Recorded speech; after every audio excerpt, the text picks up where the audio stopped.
Olá, sejam muito bem-vindos ao nosso canal Entrevista de Emprego. Eu sou Vanessa Alcântara e vim contar um pouquinho para vocês de quem eu sou, como eu cheguei até aqui e aonde eu quero chegar.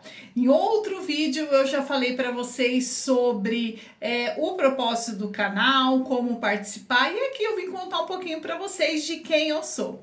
Então, eu sou esposa, sou mãe e sou uma administradora de negócios, né? Hoje estou com esse propósito, idealizando esse canal, sou a idealizadora do canal Entrevista de Emprego, que visa ajudar pessoas a encontrar os seus empregos, empresas a encontrar candidatos. Então, e como que surgiu essa ideia, de onde eu vim, para onde eu vou contar um pouquinho aqui para vocês. Então, eu comecei a trabalhar lá atrás, né, bem novinha. Quando eu comecei a trabalhar, eu tinha apenas 15 anos. Aos 20 anos, eu já tive a minha primeira oportunidade como gerente. Na ocasião, gerente administrativa financeira. Trabalhei numa imobiliária, então gerenciava um negócio, a parte de administração de imóveis e locação, mas cuidava de tudo: RH, finanças da empresa, a parte administrativa, jurídico, enfim, toda empresa pequena. Quando a gente trabalha em empresa pequena, a gente tem que conhecer um pouquinho de tudo, né? Então foi a minha primeira experiência profissional mais robusta, mais densa. O cargo maior que eu cheguei a ocupar em uma empresa foi de diretora geral de uma indústria metalúrgica. Esse foi o cargo mais alto que eu atuei na minha carreira. Paralelo a essas experiências no ramo corporativo, eu também fui professora da ETEC no curso de administração. As disciplinas que eu dei foi de gestão financeira, gestão de RH, PTCC e DTCC. Quem fez ETEC sabe que é o planejamento do trabalho de conclusão de curso e o desenvolvimento do trabalho de conclusão de curso. Então, eu fui professora dessas disciplinas. Também fui professora do Sebrae pela IBS Américas, num projeto de parceria com professora facilitadora dos cursos do Sebrae. O Empreenda Rápido, o Sebrae Delas, um projeto que eu amei participar, que todas as vezes que eu tenho oportunidade eu participo ainda, sou ainda professora facilitadora da IBS para o Sebrae. Então todas as vezes que eu tenho oportunidade, que casa a agenda, que casa o convite, eu gosto de ministrar essas aulas que são maravilhosas. Não menos importante, eu sou professora de escola bíblica dominical do Jardim, então eu sou tia da salinha também, trabalho que eu amo. Eu já fui professora particular, fazendo atendimentos pedagógicos para crianças com transtornos e dificuldades de aprendizagem, transtorno do espectro autista, ou com TDAH, ou com TOD, ou com tudo junto e misturado, né? Então eu fiz esse trabalho também ao longo da minha carreira, sempre paralelo com o corporativo. Eu sempre tive sempre não, mas nos últimos anos eu tive essa atuação mais como professora, pedagoga, então é uma área que eu gosto bastante. Como formação acadêmica, minha primeira graduação foi em processos gerenciais. Depois eu fiz um MBA em finanças, com ênfase em auditoria e controladoria pela FGV. Posterior, eu fiz uma nova graduação que foi em pedagogia.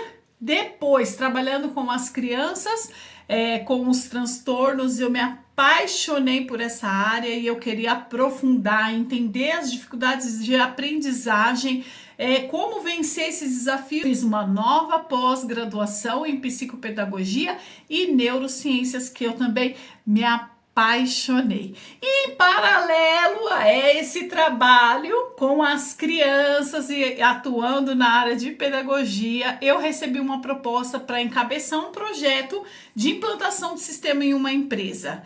E aí era um projeto que eu achava que seria temporário, eu conciliava com os meus atendimentos, e aí eu fui para essa empresa. E lá, quando eu entrei para gerenciar, encabeçar esse projeto de sistema, eu percebi que a dificuldade da implantação não estava no sistema em si, mas nas pessoas, na cultura e tudo mais. devido à minha experiência.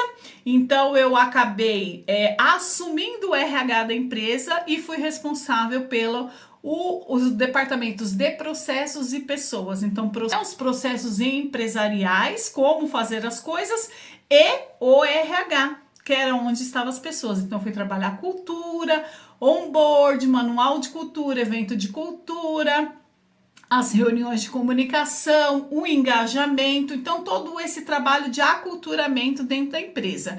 E, obviamente, também treinamento, e entrou recrutamento e seleção, porque, obviamente, foi necessário uma reestruturação. E então eu me aprofundei muito mais no RH, que sempre, quase todas as minhas experiências, o RH esteve sempre debaixo do meu chapéu, do meu guarda-chuva, vamos dizer assim, de gerenciamento. Mas meu foco muito maior era em finanças, né? Então eu queria saber dos números, eu sempre liderei equipes, sempre geria as equipes e as pessoas, né? Só que com um foco totalmente diferente. Então, aquela coisa de financeiro, que muito mais ligado ao custo, aos números, aquela praticidade do financeiro, sim, não, e acabou. E aí, quando eu tive, assim, o RH sempre ficava normalmente nas empresas que eu trabalhava, o RH ficava sob a minha responsabilidade. Porém, eu tinha as pessoas que trabalhavam, a equipe que trabalhava no RH, e eu era aquela responsável por dar a diretriz, né? E elas tinham a liberdade de atuação delas. Agora, nessa última empresa que eu tive a oportunidade de trabalhar com o RH, com foco no RH fora do financeiro, essa foi a única empresa que eu não atuei no financeiro, então eu tive uma oportunidade de colocar os conhecimentos que eu tinha adquirido até que recentemente, tanto na pedagogia quanto na psicopedagogia e neurociências, aplicada na área de recursos humanos, direcionados a isso. Então, assim, foi eu digo até que foi uma transição de carreira, porque embora eu tenha sempre atuado com RH, departamento pessoal, o foco era totalmente diferente. Então, eu tive a oportunidade de mudar, principalmente os meus conceitos e os meus pensamentos em relação a gestão de fato de pessoas, a ter um olhar muito mais humanizado, ao invés de ser aquele olhar financeiro, de custo, de resultado puramente líquido e certo, deu, não deu, acabou, né? O olhar humanizado foi bem diferente com essa minha experiência. E aí, como eu cheguei até aqui na idealização desse canal?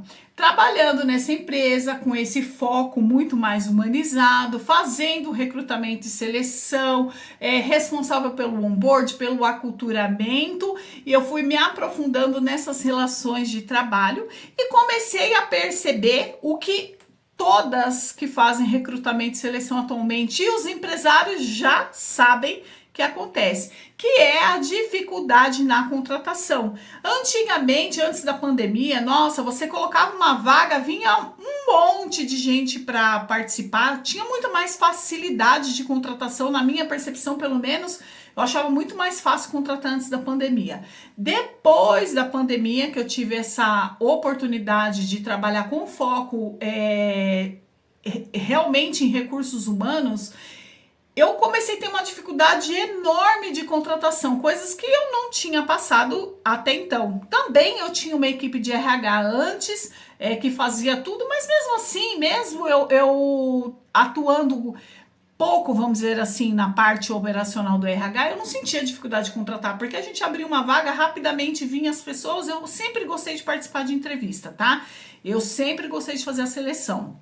Mesmo quando era o RH que fazia, as meninas do RH, principalmente para cargos estratégicos, sempre passava por mim como gestora, eu nunca deixei de fazer as entrevistas, fazer a questão de conhecer as pessoas. Eu desenvolvi um feeling para conversar com as pessoas, entender um pouquinho do comportamento dela. As minhas entrevistas são diferentes, então eu acabava fazendo questão de fazer isso.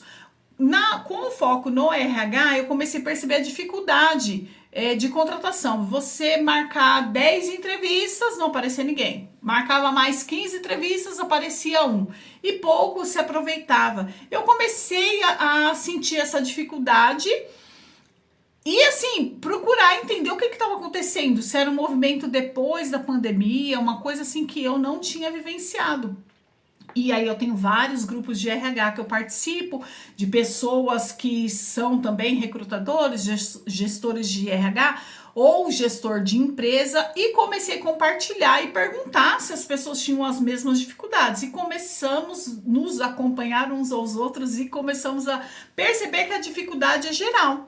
Então eu comecei a idealizar esse projeto já faz algum tempo, porque eu percebia que de um lado a gente tinha muita dificuldade de contratar pessoas, porque como empresa a gente não conseguia, às vezes o candidato, principalmente em nível operacional, às vezes nem aparece para a entrevista. E por um outro lado, quando eu olho a parte do candidato, eu converso com os candidatos, pessoas, amigas minhas, amigos meus que estão aí na batalha por uma nova recolocação, eles comentam da dificuldade de chegar até a entrevista. Eu falo, mas como assim? A gente, quando está contratando, não consegue pessoas para fazer entrevista. E vocês não conseguem chegar à entrevista? Então tem alguma coisa acontecendo. E eu comecei a estudar esse mercado e comecei a perceber as dificuldades que as pessoas hoje estão. Converso com muitas recrutadoras também que sentem dificuldades. Então hoje tem uma grande, entre aspas, para algumas empresas que são estruturadas grandes e que podem pagar uma GUP, por exemplo, que tem ferramentas de filtragem de currículos. Então elas têm uma quantidade muito grande de candidaturas, mas a qualidade dos candidatos não são tão boas assim, tá? E aí, quando você tem um robô que ele filtra, facilita o trabalho da recrutadora. Porém, a gente sabe que mesmo sendo robô, os robôs não são 100%, né? Pode ser uma ferramenta tecnológica maravilhosa, mas ela tem as suas falhas. Muita gente boa fica pelo caminho, porque muitas vezes o currículo não imprime o bom profissional que você é. Às vezes você não consegue colocar em 2 folhas de papel, né? Ou que seja lá de uma forma digital, você não consegue colocar toda a sua experiência. E aí colocamos filtros nessas ferramentas de filtragem e muita gente boa fica pelo caminho. Você não chega. Alinhado a isso, também tem os critérios de seleção da própria empresa, que acaba deixando o processo mais difícil ainda, porque tem empresas que ainda têm preconceito, seja para a geração mais nova, que a geração Z, e vocês com certeza já ouviram isso, de empresários que falam que não contrata ninguém abaixo dos 30, como também não contrata ninguém acima dos 40. E muita gente boa fica pelo caminho, tanto da geração Z, que sim, temos pessoas excelentes, e eu contratei recentemente pessoas da geração Z que são maravilhosas, como temos pessoas acima de 40 anos, 50 anos, 60 anos trabalhando no mercado e que são excepcionais. Porém, com tanta restrição na hora da contratação, às vezes essas pessoas, esses currículos não chegam, porque se você colocou lá no filtro e já colocou de 30 a 40 anos, um monte de gente vai ficar fora. E aí a minha ideia é o quê? Encontrar essas pessoas que estão com dificuldade de se conectar às empresas, a chegar às recrutadoras, a chegar à fase de entrevista. Porém, são pessoas ótimas, excelentes, maravilhosas, que estão à disposição, que têm disposição para o trabalho, que querem trabalhar, que têm necessidade de trabalhar. Nem sempre tem todas as experiências e habilidades necessárias para a vaga, que é um outro impeditivo também na filtragem dos currículos. E se nós sabemos que nós contratamos pelas habilidades e experiências, porém nós demitimos por comportamento, por que a gente ainda está contratando por habilidade e experiência? Gente, a gente precisa contratar por comportamento, a gente precisa fazer uma entrevista onde a gente consiga entender um pouquinho do comportamento, dos valores, dos princípios daquela pessoa que a gente quer contratar e entender se o que ela pensa, como ela tem, o que ela tem como valor e princípio, se tem a ver com a tua empresa, porque a habilidade, ela é treinável, habilidade a pessoa consegue treinar, experiência ela adquire. que você precisa de uma pessoa boa para trabalhar na sua empresa. Às vezes a pessoa não conhece aquele serviço, mas ela tem disposição, ela é inteligente, ela é esforçada. Você ensinou, ela aprendeu. E de repente você pega uma pessoa que tem uma mega experiência, que vem com um currículo que ficou não sei quanto tempo numa empresa, mas quando você coloca ela para trabalhar na sua empresa, ela não tem um bom desempenho. Aí os empresários vão falar, ou as recrutadoras vão falar: ah, mas eu preciso de alguém com experiência, porque é mais fácil, porque ela não vem tão crua e não sei o quê. Aí você contrata com muita experiência, chega lá, a pessoa não se adapta. Tem pessoas que às vezes ficam muitos anos em empresas, ela vem com vícios que são difíceis de você tirar. As pessoas sabem disso, depois elas não se adaptam, elas não gostam, ela vem de uma empresa muito grande para trabalhar numa empresa pequena, é outra estrutura, ela não se adapta. Ou uma pessoa que vai de uma empresa muito pequena para uma empresa grande, ela também não se adapta. Então não é melhor você contratar alguém que tenha vontade de trabalhar, que ela está disposta, ela tem necessidade, ela tem vontade, ela é inteligente e ela quer trabalhar. E você ensina o serviço, porque nunca é igual de uma empresa para outra. Não, experiência, ela é muito boa em determinados casos, mas em outros ela atrapalha. E às vezes é melhor você ensinar alguém que tem disposição do que pegar alguém que tem experiência, mas que já não tem mais vontade, ou não está muito engajada, ou não se adaptou, ou não, né? A gente não sabe se vai se adaptar ou não antes. Tem alguns indícios que na entrevista já nos mostra se vai dar certo ou não. Então a gente tem que ter técnicas para poder desenvolver análise de comportamento e saber se dá certo ou se não dá. Né? Você vai conversar com a pessoa, você vai entender os anseios dela, você tem que deixar a pessoa falar. Não adianta fazer uma entrevista com toda roteirizada, que a pessoa já vem com as respostas prontas, aquilo que você quer ouvir, e aí você não conhece a pessoa. Contrata, aí depois para demitir é um trabalhão, e aí a pessoa vai ficando, aí você fala: ah, não, vou demitir, você vai deixando, e por isso que o engajamento no Brasil é tão baixo. No Brasil não, no mundo, mas no Brasil também é tão baixo quanto a taxa mundial. Ainda que tem algumas empresas que dizem que no Brasil a taxa até que perto aí do mundo é maior, mas eu pela minha prática eu vou dizer que a gente percebe que é aquela coisa, né? Às vezes eu falo assim: quantos colaboradores tem sua empresa? Aí a pessoa responde: tem funcionários, tem 100, mas que colaboram mesmo uns 30, né?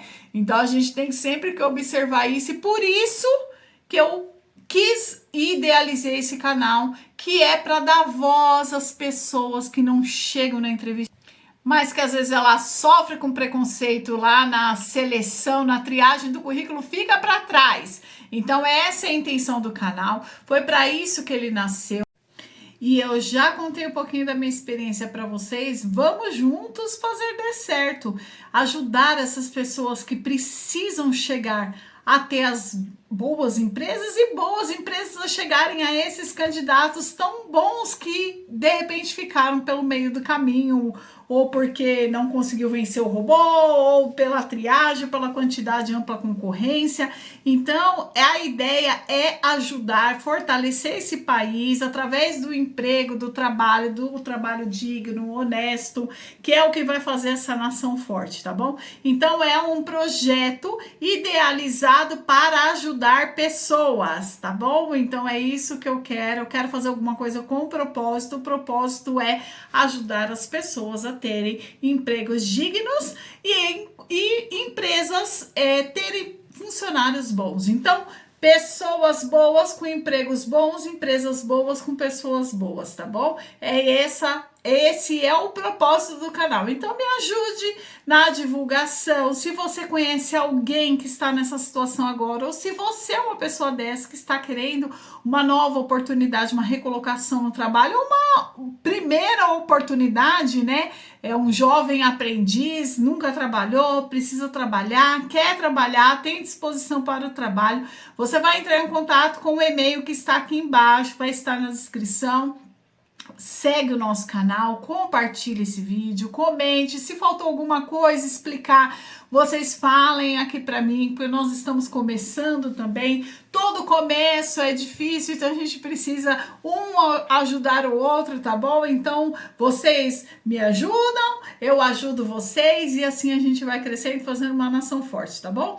Eu espero que esse conteúdo tenha feito sentido para você e que a gente possa ter muitas e muitas e muitas entrevistas aqui. Também vamos falar de carreira, vamos falar de comportamento, vamos falar de um monte de outras coisas aqui no canal, tá bom? Tudo relacionado à parte aí profissional, ok? Então fiquem com Deus, que a gente possa se ver até os próximos vídeos e não esquece, de novo, se inscreve, comenta, curte, compartilha, tá bom? Vamos junto, até mais, até o próximo vídeo.